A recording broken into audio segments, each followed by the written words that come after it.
listeners. This is Labor Know Your Rights podcast. I'm your host, Dave. This episode is brought to you by the National League of Justice and Security Professionals, where the members come first. Contact information can be found in the show notes, including our toll-free number, which is 1-855-625-8610. Please check out Life on The problem Record, started with Eder, a gift who had of advised the recorded strikers messages for any special occasion to a loved one. Sabotage See their our show employers notes by for details. adulterating food they served, saying, quote, "If you are compelled to go back to work, go back with determination to stick together and with your minds made up. It is to stick together and with your minds made up is the unsafest proposition in the world for capitalists to eat food prepared by the members of your union." He then departed, leaving Flynn and Carlo Tresca in charge. Flynn, who the New York World cited as the girl captain who is leading a host of men in a great strike, soon made an equally bizarre gaffe, announcing that the health standards at most hotel restaurants were already so lax, union members needn't poison anybody. They could simply report on the establishment's ordinary kitchen practices, which were unsanitary. Tresca, rather than urge nonviolence as the IWW had in New England, directed marches of as many as 2,000 striking waiters, busboys, and bellboys through the Broadway theater district, in which the protesters heckled customers and threw projectiles, often at the doors and windows of their regular places of employ. All these aggressive methods proved detrimental, as it legitimized police suppression and the employer's righteousness in refusing the strikers' demands. On January 24, 1913, a riot broke out just outside of an IWW meeting. The police spies had been detected in the audience, and Tresca witnesses claimed had shouted, "Kill the cops." Outside, a squad of police fell on the strikers. Tresca was hit with a police baton and arrested. The hotel strike was soon given up as lost, and the workers started to slowly drift back to work. Patterson's chief of police, John Bimpson, had followed the saga of the hotel work stoppage in the New York papers and chose to act similarly, raiding wobbly offices, arresting organizers and strikers, but also reporters and anarchists. When accused by an irate Elizabeth Flynn of abusing the law, Bimpson assured her, quote, "You may have the rights, but we have the power," unquote. Chief Bimpson refused to issue parade permits to the IWW and the silk strikers. So each Sunday afternoon they held their rallies in the adjacent, more welcoming town of Helden, which had a socialist mayor, William Brookman, himself a former Patterson silk worker. At Helden, from the balcony of a farmhouse owned by a strike sympathizer, Pietro Battio, overlooking a large meadow, a natural platform, and amphitheater, Flynn complained publicly that the silk strikers' children were going without meals and that they would need to be sent away for better care. Mayor McBride insisted his city could look after its own and demanded, "Where are your hungry children? Bring them here." The city's mill owners tried two strategic efforts of their own in mid-March. The first was to issue a joint statement calling workers to return to their jobs, blaming the strike on professional agitators. Suggested the 8-hour day would destroy Patterson unless adopted nationwide. They used patriotism as their second argument, flying flags from every mill. It had worked at other strikes, but this time the strikers held a march through town with flags and a banner that read, "We weave the flag. We live under the flag, we die under the flag, but damned if we will starve under the flag." On April 19th, during a stone-throwing episode between mill detectives and strikers, Valentino Modestino, a husband and father who was not a silk worker and was not involved in the strike, was struck by a bullet and killed. At the moment of his death, Valentino had been in the act of shepherding his young daughter off the front porch of their home and out of harm's way. Flynn, who went to the house to assure his family that the IWW would pay for the funeral, found his grieving widow in the late stages of pregnancy, laying distraught on a bed in the same room with her husband's open casket. Then the strangest act in labor history occurred, what became known as the Patterson Strike Pageant. Popular at the time, pageants were public spectacles usually based on historical motifs. On June 7th, Haywood and Tresca led 1,200 strikers across the Hudson River to Madison Square Garden. Despite some favorable press reviews, after an initial rumor circulated that the event had earned $6,000, it was later learned that the night's actual take was only $348. In fact, the show had lost $2,000 as many tickets had been sold cheaply or given away. There were other workers' battles being fought far from the nation's view. One such place was the southeast corner of Colorado, where John D. Rockefeller, Jr. operated the Colorado Fuel and Iron Company, also known as CFI. Before 1913-1914, few, if any, outsiders, let alone journalists, came here.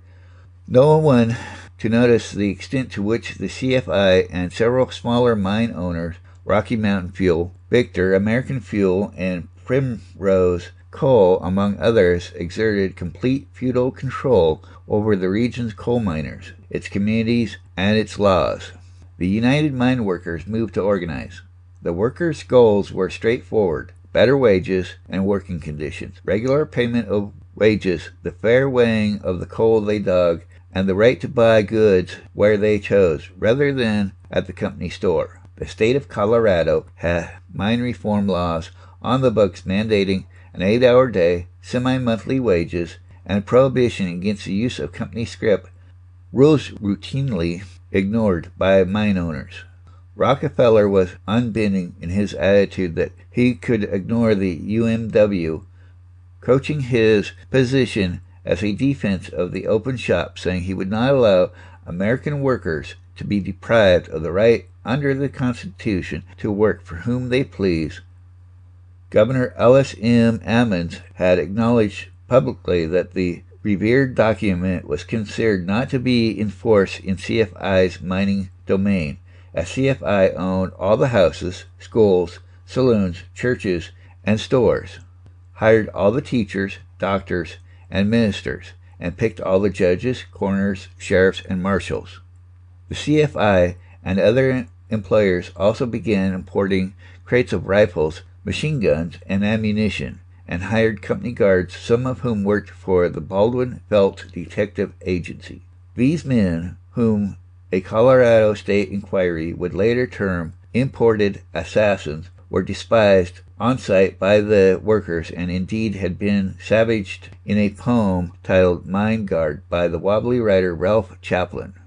You psychopaths cowered with a gun, the worms would scorn your carcass in the mud. A bitch would blush to hell you, as soon as a son, you loathsome outcasts, red with fresh spilled blood. The UMW had hired some organizers, Lois Tikas, known as Louis the Greek, Mike Labada of Eastern European heritage, and an Italian named Gerald Lipati to work with the miners, various ethnic constituencies. Blood was spilled on August 16, 1913, when Gerald Lipat was slain by Baldwin Felt's detectives in a shootout in the town of Trinidad. Enraged miners retaliated by assassinating George Belcher, a Baldwin Felt man suspected in the Lippitt murder, and Bob Lee, an arrogant mine guard who claimed to have ridden with the outlaws Frank and Jesse James. The miners set a deadline of September 23rd to hear from CFI on their demands. When they heard nothing, they had a pre-strike meeting. Mother Jones, the miners' angel, was there. She said, "For God's sake, strike. Strike until you win," she told the assembly. "Don't be afraid, boys. Fear is the greatest curse we have. I was never anywhere yet that I feared anybody. I would rather be shot fighting for you than live in any place in America." Unquote. 11,000 miners soon walked off the job. but they resided in company housing. They and their families were immediately evicted. They moved into tents on land the UMW bought. The largest was near the village of Ludlow, with 1,300 people. Harassment from mine guards and Baldwin Felts agents began at once, using searchlights on the tents at night and machine gun bursts into the air. Governor Emmons refused the coal mine company's request for National Guard troops, but in late October he caved. When Emmons gave the troops orders to help protect the scab workers, resulted in miners being angry with the troops. The troops started raiding the tent towns under the pretense of looking for guns, roughing up uncooperative miners. One old miner so roughed up that he had to crawl back to his tent. Some of the scabs rebelled, claiming to have been lured to Colorado under false pretenses. These men quietly left their compound at night to seek refuge in the miners' tent colonies. Emmons moved to Ben Jones from the southeast part of the state, although she made several attempts to defy this order and was eventually jailed, first in the convert-ran San Rafael Hospital, then in a courthouse cellar. On January 22, 1914, Brigadier General John Chase of the Colorado Militia was the antagonist in the so-called Mother Jones riot, which broke out in the town when Chase's mounted troops confronted 200 miners' wives who were marching to support the imprisonment of Mother Jones. At one point, Chase lost his grip on his pommel and fell to the ground. Believing the women were laughing at him, he quickly remounted and in a rage ordered, quote, ride them down, unquote.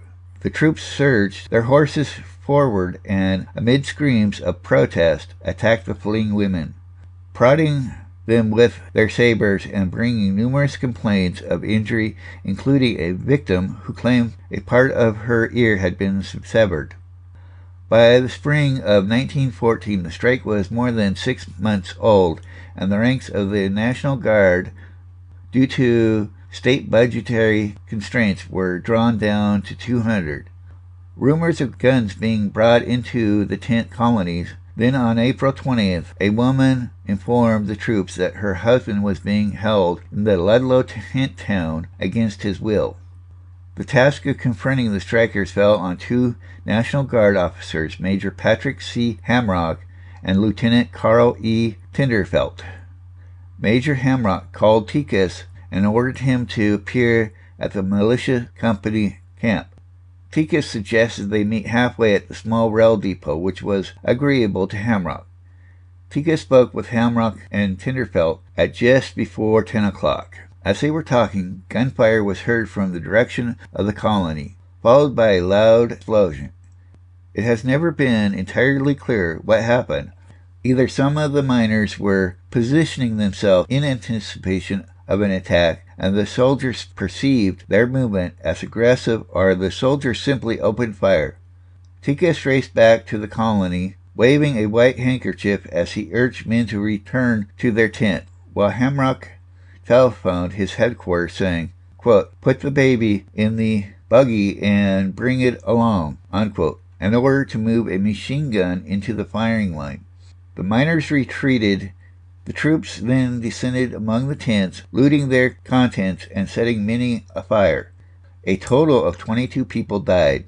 Tikas was taken captive and was brought again before Lieutenant Tinderfelt. They fought over who started the day's bloodshed, and Tinderfelt, in a rage, struck Tikas over the head with the stock of his rifle. The lieutenant then left him in the custody of a militia sergeant and several soldiers. According to them, Tikas and another prisoner tried to escape, prompting them to fire, killing both. News of the massacre, the multiple deaths of innocent women and children, as well as the assassination of Louis Tikas, ripped through the nation's headlines. UMW President John P. White was livid. The state of Colorado, he said, has spent nearly $1 million to aid the coal company to drive the miners back to the mines, and a vacillating governor has directed the use of the militia in such a manner and way as to bring discredit and disgrace upon the state. Scores of men, women, and children have been murdered. The Colorado Senate also reeled over the affair, its progressive members blaming the coal operators who had waved away possible arbitration. The governor felt taking money from the coal corporations for support of the militia, and the militia itself for being trigger-happy. A published call to arms had gone out, a message of vengeance for the Ludlow deaths, urging striking miners to protect the people of Colorado against the murder and cremation of men, women, and children by armed assassins employed by the coal corporations. For days, gunfire echoed the hills and canyons surrounding the remote villages around Ludlow. Along a 250-mile front, 3,000 miners were under arms. They were soon joined by others.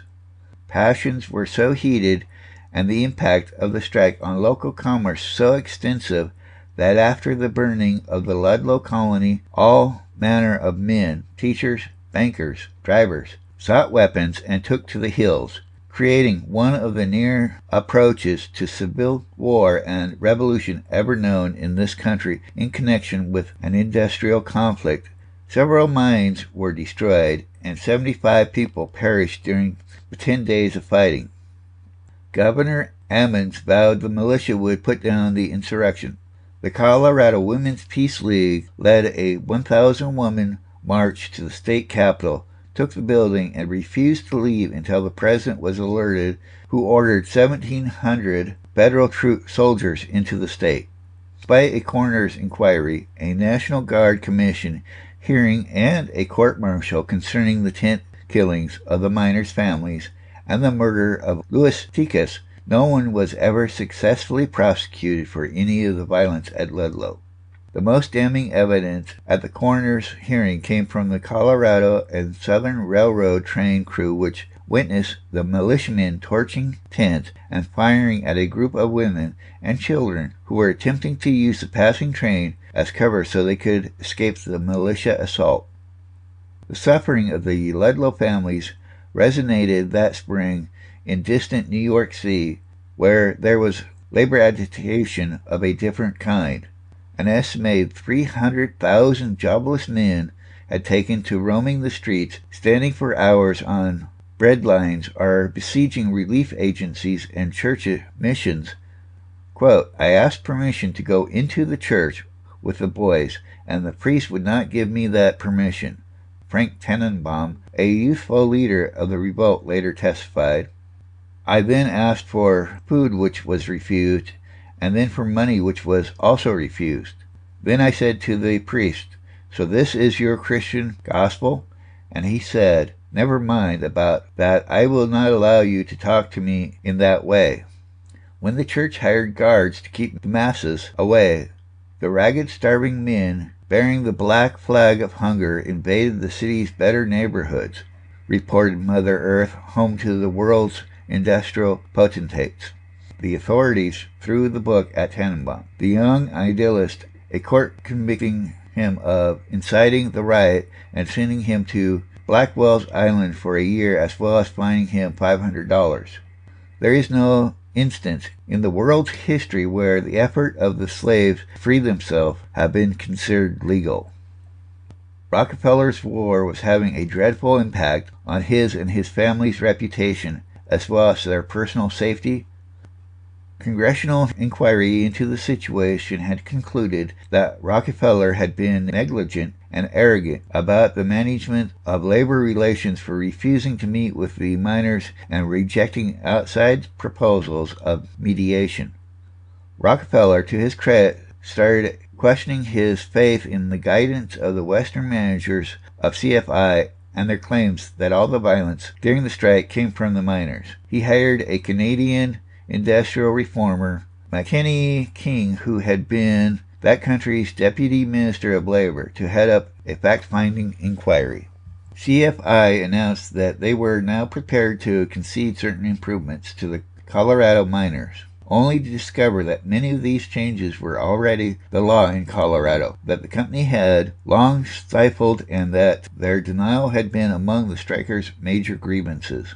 The UMW on December 1914 formally ended the strike. Rockefeller fired the CFI managerial personnel he now suspected of having fed him inaccurate and biased information about the strike, and personally visited the Colorado coal region. We can't talk about these actions by labor at this time in history without talking about a famous wobbly songwriter and activist, Joe Hill, and his 1914 trial and the worldwide crusade to stay his execution. A merchant marine and itinerant laborer who came to the United States from Sweden in 1901. Hill was a self-taught writer and musician who scribbled his impressions of the country's labor struggle as he traveled the West in the first decade of the century. In 1910, he joined the IWW, participated in the Fresno and San Diego free speech campaigns. He became a prolific writer of labor songs such as Workers of the World Awaken, There is Power in a Union, Union Made, and The Preacher and the Slave. By taking well-known tunes and setting new words to them, the idea being that immigrant workers would be more likely to sing if the tune was familiar. On January 10, 1914, in Salt Lake City, a butcher named John Morrison, a former policeman, and his 19-year-old son, Arling, were shot dead in what at first appeared to be a botched robbery. The sole witness was another son, Merlin, 13, who claimed the killers had shouted at his father, "We've got you now," suggesting the shooting was an act of retribution by criminals. No money or goods were taken, nor was a murder weapon found. Arling had managed to return fire, hitting one of the hold-up men before he himself was mortally wounded. Later that night, Joe Hill went to a hospital seeking treatment for a gunshot wound. He told police he had been shot in a quarrel over a woman, whose name, as a matter of honor, he would not reveal, and proceeded to make his situation more precarious by initially refusing legal counsel. Given the paucity of evidence, he might, under ordinary circumstances, have gone free. There was no discernible motive to be ascribed to Hill, and the prosecution was technically unable to prove his guilt beyond a reasonable doubt. Hill wrote in a letter to Salt Lake City Telegram, quote, "I never killed Morrison and do not know a thing about it. He was, as records plainly show, killed by some enemy for the sake of revenge, and I have not been in the city long enough to make an enemy. Shortly before my arrest, I came down from Park City, where I was working in the mines. Owing to the prominence of Mr. Morrison, there had to be a goading, and the undersigned, being, as they thought, a friendless tramp, a Swede, worst of all, an IWW, had no right to live anyway." Although Hill was pillared at trial for being a wobbly, he tried to keep the IWW out of the case, insisting the accusations against him did not involve the organization. He even attempted to dissuade the IWW from raising funds or depleting its treasury in his behalf. Once convicted and sentenced to death by firing squad, his plight came to wide attention, prompting a crusade for clemency or a pardon. He explained to Elizabeth Gurley Flynn, with whom he corresponded throughout the ordeal, quote, "I have no desire to be one of them, what you call martyrs. On the square, I'll tell you that all this notoriety stuff is making me dizzy in the head, and I am getting more glory than I really am entitled to. I put in most of the later years among the war frats on the Pacific coast, and I am not there with the limelight stuff at all," unquote. As the date of his execution neared, Flynn appealed directly to President Wilson, who, at the additional urging of the AFL, telegraphed Governor Spry requesting another look at Hill's case and a stay of the death sentence. On November 19, 1915, one of his last letters, he told Bill Haywood, "Goodbye, Bill. I will die like a true blue rebel. Don't waste any time in mourning. Organize." His only request was that his body be removed from the state of Utah before it was cremated. Hill's final words, "Do not waste any time in mourning. Organize" became a popular IWW slogan, one frequently invoked by Wobblies headed for incarceration.